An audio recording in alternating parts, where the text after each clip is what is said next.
Сәлеметсіздер ме, білімгерлер? Бүгінгі сабағымыздың тақырыбы волейбол добын жоғары төменнен қабылдау әдісі. Сабақтың мақсаты волейбол ойынының мазмұнын, ережелерін, ерекшеліктерін қабылдау, әдіс тәсілдерін үйрету. Білім алушылардың волейбол ережелерін қаншалықты меңгергенін тексеру, ойын туралы түсініктерін толықтыру. Білім алушылардың ептілік, икемділік, шапшаңдық қасиеттерін дамыту, тез шешім қабылдау дағдыларын қалыптастыру, спортқа деген қызығушылықтарын арттыру, адамгершілікке, ұқыптылыққа тәрбиелеу.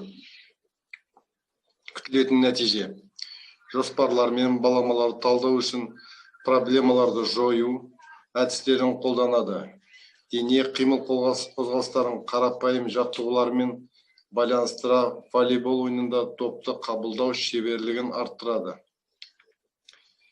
Волейбол ойыны елімізде ең көп таралған ойындардың бірі. Ойын ережесінің жеңілдігі, қажетті жабдықтардың өте күрделі болмауы, тартымдылығы оны бұқаралық сипатқа ие етеді. Онымен барлық жастағы адамдар айналыса алады. Волейбол олимпиадалық ойындар бағдарламасына 1964 жылдан кіргізіліп келеді. Қазақстан волейбол командасы 1966 жылдан бері сенімді ойын жолына көшкен. Келесі суретке бой жазу жаттығуларына назар аударыңыздар. Келесі суретте ойыншылардың ойын алаңында тұру тәртібі көрсетілген.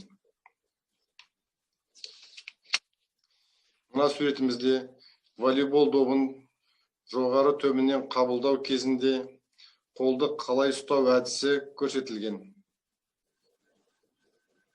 Топты қабылдаудың бірнеше түрі бар.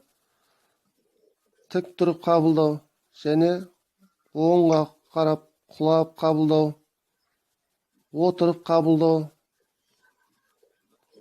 және екі қолды тіреп кеуде мен құлау арқылы қабылдау, яғни ласточка әдісі. Немесе солға қарай құлап топ қабылдау әдісі. Енді ойындардың әдістеріне тоқталайық. Бірінші тәсіл. Ойыншыларды қарама-қарсы сапқа тұрғызып, алақандарын біріктіріп ұстату. Топты төменнен қабылдау әдістерін көрсетіп, ойыншыларға бірнеше рет қайталату. Екінші тәсіл.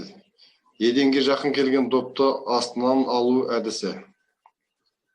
Үшінші тәсіл. Допты астынан қабылдау, артқа беру тәсілі. Келесі тәсіліміз допты астынан қабылдап, жанға қарай айналып кету әдісі. Енді бейне жазба арқылы сабағымызды қорытындылайық.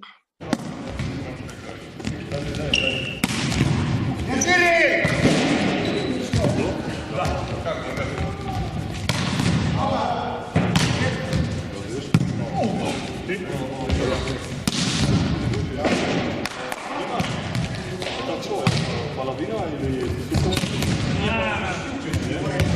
можно их обсуждать как-то?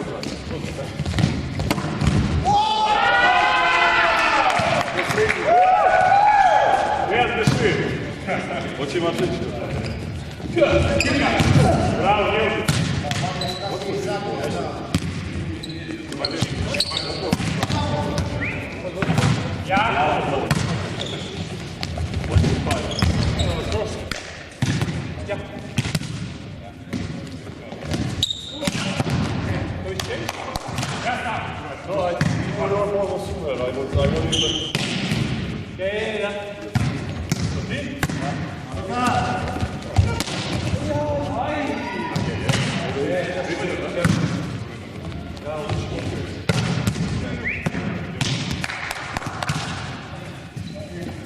Peki.